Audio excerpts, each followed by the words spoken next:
Programme کے آغاز میں آپ کو اسحاق ڈار صاحب کا ایک سٹیٹمنٹ سنواتے ہیں جس میں وہ بتا رہے ہیں کہ جلدی ترمیم آئے گی 27ویں اور ہم پارلیمنٹ کے جو ڈیو پروسیس ہے اس کو فالو کریں گے. سنیے وہ کیا کہہ رہے ہیں. میں نے ویسے محل کلیریفائی کر دیا ہے. آئی ایشور یو کہ یہ گورنمنٹ کی ہی ہے, گورنمنٹ ہی آئے گی اور گورنمنٹ کا یہ ذمہ داری ہے کہ وہ لائے. یہ کہیں سے پیراشوٹ نہیں ہو رہی. ٹویٹ میں نے بھی دیکھی بلاول بھٹو صاحب کی, انہوں نے جو ایریاز آئیڈینٹیفائی کیے ہیں ان ایریاز پہ بات ہوئی ہے. جو بھی انہوں نے ایریاز آئیڈینٹیفائی کیے ہیں, he has not included any area which has not been talked or discussed with them. بہتر ہوگا کہ ہم اس کو پہلے اس ہاؤس میں لے آئیں. تو میں ایشور کرتا ہوں جی جو بھی پروسیس ہوگا دیٹ ول بی ٹرانسپیرنٹ. تو میں گزارش کروں گا, ایک یہ کہ پہلے اس ہاؤس میں لے آئیں. دوسری میری گزارش ہوگی کہ اس کو کمیٹی کو ریفر کریں تاکہ وہ فل پارٹیسپیشن ہو جائے. ہم سٹیک ہولڈرز کو بھی ڈیفینیٹلی ڈسکس کریں گے. کھوکھر صاحب, جو 26 آئینی ترمیم کے وقت ایک لطیفہ تھا کہ لا منسٹر سے پوچھا گیا کہ ڈرافٹ کدھر ہے, تو انہوں نے کہا بھی میں نے دیکھا نہیں. تو آئی ہوپ کہ ابھی تارڑ صاحب جو ہے دوبارہ یہ بات نہ کہہ دیں کہ میں نے 27ویں ترمیم کا ڈرافٹ آ جائے پھر بات کروں گا. دیکھیں, جو ملک صاحب ہماری پریزنٹ ڈسپنسیشن ہے یا جو سیاسی جماعتیں اس وقت حکومت میں, ان کے پاس کتنی سپیس ہے, ان کے پاس کتنی لبرٹی ہے آزادانہ فیصلے کرنے کی, یہ پورا پاکستان کا بچہ جانتا ہے. وہ جو کمپرومائز کر کے آئے ہیں حکومت میں ان الیکشنز میں, جو انہیں فارم 47 پکڑائے گئے ہیں, انہوں نے اس کے نتیجے میں ان کے پاس کوئی سپیس نہیں بچی. ان کو جو انسٹرکشنز آتی ہیں انہوں نے وہ انسٹرکشنز منوان فالو کرنی ہے. ڈیو پروسیس کا اسحاق ڈار صاحب کا آپ نے کلپ سنایا. کون سا ڈیو پروسیس کہ جہاں پر پارلیمنٹ کی لیجٹمیسی کے اوپر سوال تو ہے ہی ہے. آج جس پارلیمنٹ کے اندر کھڑے ہو کے وہ تقریر کر رہے تھے اس کے اندر اپوزیشن لیڈر کی کرسی خالی ہے, سینٹ کے اندر اپوزیشن لیڈر کی کرسی خالی ہے. لکھ کے اپوزیشن ممبران نے اسپیکر کو اور چیئرمین سینٹ کو دے رکھا ہے کہ جناب یہ اکثریت ہے ہمارے پاس, علامہ ناصر عباس صاحب ہوں گے سینٹ میں اپوزیشن لیڈر اور نیشنل اسمبلی میں محمود خان اچکزئی صاحب, لیکن نہیں ہے. اور اس ماحول میں کہ جہاں پہ اپوزیشن لیڈرز کا عہدہ خالی ہے, وہاں پر حکومت کہتی ہے, یہ غیر نمائندہ حکومت کہتی ہے کہ ہم 27ویں آئینی ترمیم لے کر آئیں گے.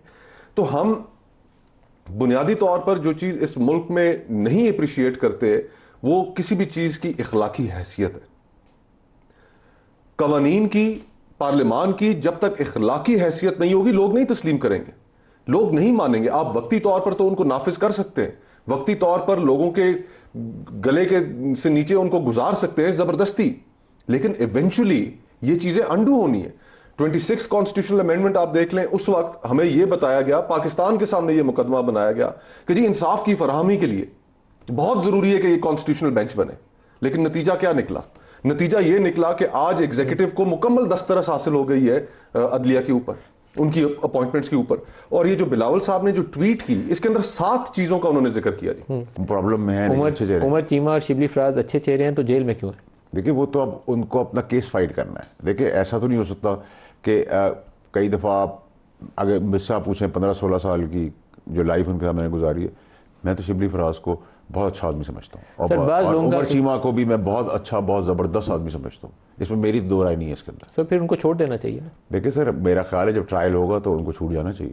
پھر ٹرائل ہوگا تو اب 2 سال سے تو بیچارے اندر سڑ رہے ہیں, ٹرائل کروا دیں ان کا کیا کہ 14 سال زرداری صاحب ہی رہے تھے, ٹرائل ہو گئے ہیں, سزائیں ہو گئی ہیں 10 سال, اور سزائیں جس ایویڈنس کی بنیاد پہ ہوئی ہیں. سوری پولیس والی کہ وہ ایک پولیس والا چھپا ہوا تھا میز کے نیچے اور اس نے ساری سازش سنی اور اس کی بنیاد پہ سزائیں ہو گئی.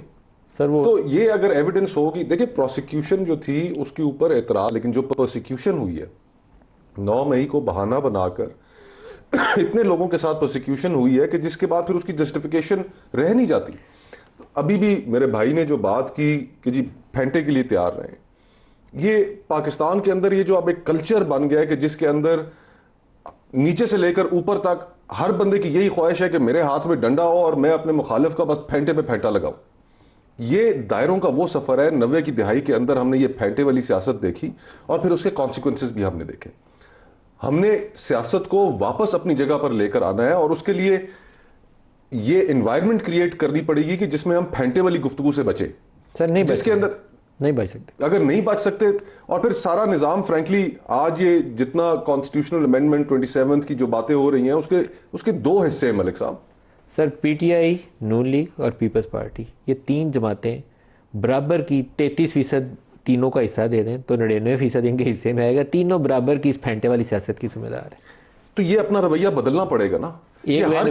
اور دو جماعتوں نے تو اس کی قیمت جب ادا کی تو اس کے بعد وہ 2006 میں بیٹھے اور انہوں نے آپس میں ایک میثاق جمہوریت سدھرے نہیں. یہ بات ٹھیک ہے, وہ دونوں جماعتیں نون ووٹ کو عزت دو, میثاق جمہوریت, پیپلز پارٹی, سارے پیچھے ہٹ گئے.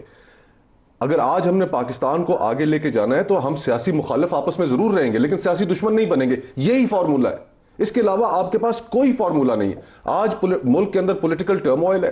اس ٹرموائل کی وجہ سے آپ کے لوگ جوان ملک چھوڑ کر جا رہے ہیں, آپ کی اکانومی دگرگو حالت میں, آپ کے پاس بے روزگاری کی انتہا ہے. یہ پولیٹیکل ٹرموائل جب تک نہیں ختم کریں گے کوئی انویسٹمنٹ نہیں کرے گا آپ کے ملک میں. فورن کمپنیز آپ کو, بڑی بڑی کمپنیز آپ کو چھوڑ کے جا رہی ہیں. آج میں ایک آرٹیکل پڑھ رہا تھا کہ جس کے اندر پاکستانی بزنس مین یہ ملک چھوڑ کر جا رہے ہیں, سری لنکا میں انویسٹ کر رہے ہیں, دبئی میں فیکٹریاں لگا رہے ہیں, اپنے ملک میں کیوں نہیں؟ سر وہ تو ایک فنڈامنٹل اب یہ ریالٹی ہے کہ پاکستان میں manufacturing is not a viable business, کیونکہ آپ کی انرجی کی کاسٹ اتنی اوپر چلی گئی ہے, ٹیکس ریٹس اتنا اوپر چلے گئے. یہ سارا اسی وجہ سے ہے ملک صاحب کہ ہم پائے کا سائز نہیں بڑا کر سک رہے. ابھی اگر ہم این ایف سی کی بات کرتے ہیں جو کہ 27ویں ترمیم کا حصہ ہے, تو اس کے اندر سب سے پہلی چیز وفاق نے اگر اپنا مقدمہ صوبوں کے سامنے رکھنا ہے تو وفاق پہلے یہ بتائے اپنی شاہ خرچیاں کم کی ہیں.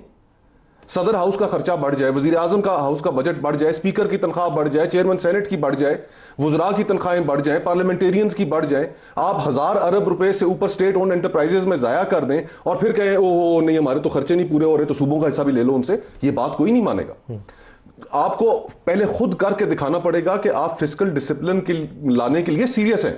آپ بینکوں سے قرضہ لینا چھوڑیں, وہ آپ ختم کر نہیں رہے. کوئی بڑی ریفارم انیشیٹو لے ہی نہیں سکی حکومت, ریفارم ہے ہی نہیں اور وہ کر بھی نہیں سکیں گے. اور پھر جو باقی ماندہ جو نظام ہے اس کے اندر آپ انڈیپینڈنس آف جوڈیشری کو بالکل ہی ختم کر رہے ہیں. اب یہ جو 3 باتیں ہیں, کانسٹیٹیوشنل کورٹ, پھر اس کے ساتھ جو جڑی بات ہے کہ ٹرانسفر آف ججز ہائی کورٹ کے, اور پھر اس کے ساتھ ایگزیکٹو میجسٹریسی. اب ایگزیکٹو میجسٹریسی جو ہے یہ انگریز کے دور کا قانون تھا. اور ایگزیکٹو میجسٹریسی میں ہوگا کیا, تھوڑا ایکسپلین کر دیں کہ وفاقی حکومت کو اور صوبائی حکومتوں کو اختیار مل جائے گا. اختیار مل جائے گا کہ کسی بھی شخص کو اندر کر دیں. بالکل.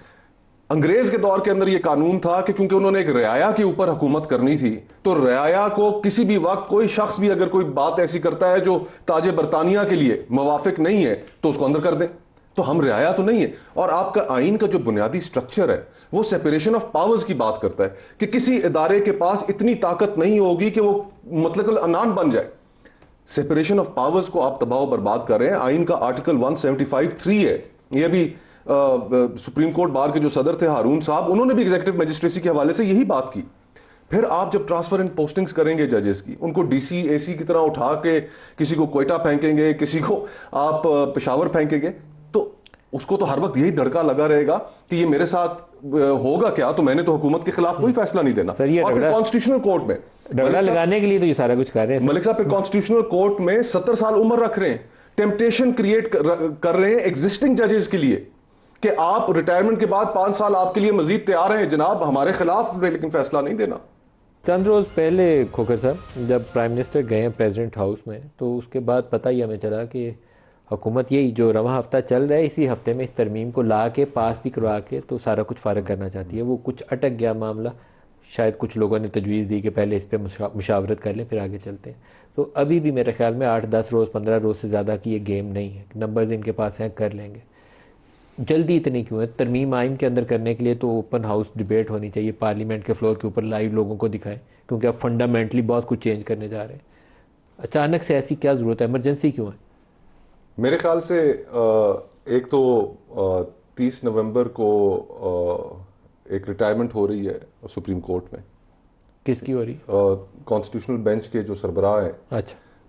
تو یہ ایک پریزیوم کیا جا رہا ہے کہ اسی لیے جلدی کرنی ہے تاکہ فردر اپوائنٹمنٹ ان کی کانسٹیٹیوشنل کورٹ میں ہو سکے. اور اس میں اگر ججز کی ایج زیادہ ہوگی تو وہ آبویسلی کمپیٹنٹ ہوں گے وہاں پر جانے کے لیے. یہ ابھی ایک مطلب خیال رہی ہے, اس خبر نہیں ہے ابھی یہ. اور پھر اسی طرح 243 ہے جو جس کے اندر ترمیم کی بات کی ہے بلاول صاحب نے کہ اس میں بھی ترمیم آ رہی ہے. تو وہ بھی ایک امپورٹنٹ ترمیم ہوگی. اب ہمیں ساری اسپیکولیشنز ہیں, ہمیں کوئی اندازہ نہیں ہے, ڈرافٹ سامنے آئے تو پھر پتہ چلے. اس پہ زیادہ اسپیکولیشن نہ ہی کریں تو اچھا ہے. لیکن دا پوائنٹ از ملک صاحب کہ دیکھیں یہ 25 کروڑ لوگوں کا ملک ہے. 25 کروڑ لوگوں کا جو ملک ہے اب وہ افراد نہیں چلا سکتے, یہ اداروں نے چلانا ہے. اداروں کو ہمیں مضبوط کرنا پڑے گا, ہمیں نظام انصاف جوڈیشری کو مضبوط کرنا پڑے گا, نہ کہ اس کو سبسروینٹ ایگزیکٹو اپنے ہاتھ میں کر لیں. ہمیں پارلیمان کو مضبوط کرنا پڑے گا, ہمیں پارلیمان کو وہ سپیس دینی پڑے گی. سر اس میں ایک میرا سوال ہے, میں بہت سے لوگوں سے پوچھتا ہوں, میں آج تک تسلی خود کو بھی کنونس نہیں کبھی کر سکا. میں محسوس کرتا ہوں کہ پارلیمان کو طاقت دینے کے لیے میں اور آپ باہر سے بیٹھ کے سوال جواب کر کے بڑی اچھی باتیں کر کے کچھ کہہ سکتے ہیں, لیکن پارلیمان کو اپنا اختیار خود اسرٹ کر کے لینا. جو پارلیمنٹ کے اندر لوگ بیٹھے ہیں, اگر وہ سب سروینٹ رہنا ان کو ترجیح ہے, کیونکہ اس رہنے سے ان کو وہ سامنے والی کرسی مل جاتی ہے, تو پھر اس میں دنیا کی کوئی طاقت ایسی نہیں ہے, کوئی آئین ایسا نہیں ہے جو اس کو مضبوط کر سکے. یہ بات آپ کی بالکل ٹھیک ہے ملک صاحب کہ ہم سیاستدان جو ہیں ہمیں صرف اقتدار کا لالچ, اقتدار کی خواہش ہر نظریہ قربان کرنے کے لیے فوراً تیار کر دیتی ہے. ہم جب تک سپیس خود نہیں لینے کی کوشش کریں گے اور اپنے پرنسپلز کے ساتھ نہیں کھڑے ہوں گے, وہی میاں نواز شریف صاحب جو ووٹ کو عزت دو کی بات کرتے تھے آج کہاں ہیں, خاموش ہیں. آج جب بنیادی فیچرز کانسٹیٹیوشن کے چینج ہو رہے ہیں, میاں نواز شریف از نو وے ٹو بی سین. ایک سنگل سٹیٹمنٹ ان کی موجود نہیں, اور آج سے 3 سال پہلے کی ان کی سیاست دیکھیں, ان کی سٹیٹمنٹس دیکھیں, تو آج کمپرومائز کر گئے.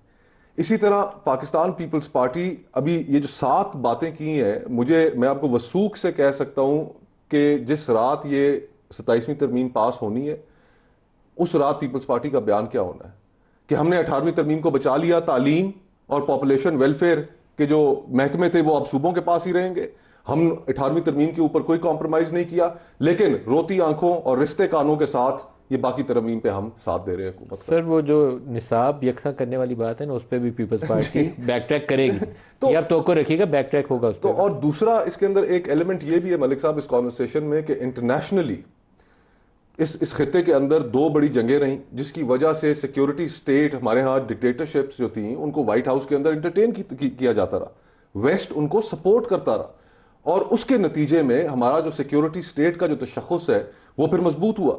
اور اسی سیکیورٹی ویسٹ جو ہے اور باقی دنیا, یا آپ عرب ورلڈ لے لیں, ایون چائنیز آپ لے لیں, وہ پریفر کرتے ہیں کہ 1 ونڈو آپریشن. سیاست کے اندر تو پھر بحث ہوتی ہے, سیاست کے اندر تو آپ چیزوں کو پرکھتے ہیں. یمن کا فیصلہ آپ کے سامنے موجود ہے, پارلیمنٹ نے نہیں ایگری کیا اس وقت. اسی طرح اور کئی واقعات ہیں کہ جن کے اندر وہ جو پیریڈ تھا 2008 سے 2013 تک, جب ایک سپیس اویلیبل تھی پارلیمنٹ کے پاس, پولیٹیکل پارٹیز کے پاس, سویلین کے پاس. مجھے سلالہ کا انسیڈنٹ یاد ہے, اس نظام کا میں اس وقت حصہ تھا, قریب سے چیزوں کو دیکھنے کا موقع ملا جب ہمارے فوجی شہید ہوئے امریکن فائرنگ میں اور بمبارڈمنٹ میں. تو پارلیمنٹ کھڑی ہوگی, ان کا کہ آپ نیٹو سپلائز اس وقت تک نہیں بحال کریں گے جب تک امریکہ معافی نہیں مانگتا. نہیں سر, لیکن ایک چیز ذہن رکھے گا, اس وقت جنرل کیانی نے وہ سپیس آپ کو خود سے دے کر, آپ کو تقویت دے کر کھڑا کیا تھا. 2008 میں پرویز مشرف صاحب کی رخصتی, سلالہ والے انسیڈنٹ کی بات کر رہا ہوں. اس سے پہلے بھی جی کہ 2 شہید بی بی کی شہادت ہوئی تھی, ملک کے اندر ایک پولیٹیکل ٹرموائل تھا, اور جس ماحول کے اندر الیکشنز ہوئے تھے, اسٹیبلشمنٹ کے پاس وہ سپیس ہی نہیں باقی رہ گئی تھی کہ وہ سویلینز کو ڈکٹیٹ کر سکے. لیکن پھر بھی اس دور میں ہم نے 1-2 سکینڈلز بھی دیکھے, میمو سکینڈل ہم نے دیکھا. تو the point is کہ ہم سیاستدان صرف حکومت حاصل کرنے کے لیے وہ کمپرومائزز کر لیتے ہیں کہ جو اینڈ آف دا ڈے صرف ملک کو ہی نہیں جمہوریت کو بھی نقصان, جمہوریت کی روح کے منافی ہوتے ہیں. واٹر صاحب جو اس کا کوئی ٹائم فریم بھی ہے ذہن میں کہ کتنے دنوں میں اور کب تک اس کو پاس کرنا ہے 27ویں آئینی ترمیم کو؟ آپ کب چاہتے ہیں؟ کل صبح کر لیں سر, آپ کی مرضی. کل صبح سے شروع کر دیں گے سر, اس مہینے سے پہلے نپٹا دیں گے. اس مہینے کے اینڈ سے پہلے نپٹا دیں گے. ہاں نپٹا دیں گے. آپ کو شوق ہے, انہوں نے کہا ڈیبیٹ کرنے کا, آپ نے بھی کہا ہے, وہ بھی کرا دیں گے. اور بتائیں سر, سینٹ کے اندر چند دن بحث کروائیں گے اور مولانا فضل الرحمان بھی آن بورڈ ہوں گے. کام اس بار سینٹ سے شروع ہوگا. سینٹ سے ہی شروع ہوگا. ہاں, اور سینٹ میں ابھی 2/3 میجورٹی نہیں ہے حکومت, حکم کریں سر, نیشنل اسمبلی میں ہے, آپ حکم کریں, شروع سینٹ سے ہی ہوگا. آپ دیکھیں سر شہباز دونوں کا نیو بدل نہیں ہے. شہباز صاحب is one and only Shahbaz صاحب. انہوں نے ٹرمپ کو بھی کہا کہ تیرے جیسا بندہ کوئی نہیں ہے. اگر ان کی اللہ نے ایکسیپٹیبلٹی انٹرنیشنل فورم پہ بھی کرا دی ہے, چاہے اس کے لیے فٹ بال کے گراؤنڈ کے اندر گول FM نے کیے ہوں, ٹھیک ہے, تو ٹھیک ہے. برائی تو کوئی نہیں ہے. سر مین پرپوزز گاڈ ڈسپوزز, بالکل صحیح. تو یہ دنیاوی سوچ کہ اقتدار ہمیشہ رہے گا, اسی طرح چیزیں چلتی رہیں گی. بہت سے لوگ پاکستان میں آئے, دنیا بھر میں آئے, وہ یہی سوچتے تھے. ہمیں جو چیز سامنے رکھنی چاہیے وہ عوام کی فلاح ہے, اس ملک کے اندر انصاف ہے, جھگڑے ختم کرنا ہے, لوگوں کے اندر خوشحالی لے کر آنا ہے, روزگار آپ لائے کیا, اور وہ اتھارٹیرین نظام نہیں لا سکتا. اچھا آپ کب لا کے دیا؟ آپ کی ڈیموکریسی تھی نا سر, آپ اس پارٹی کا حصہ تھے. چلنے ہی نہیں دی اس ملک کی اسٹیبلشمنٹ نے, کون سی چلنے دی. دیکھیں نا میاں نواز شریف صاحب کو یہاں پر ہوتا کیا ہے کہ آپ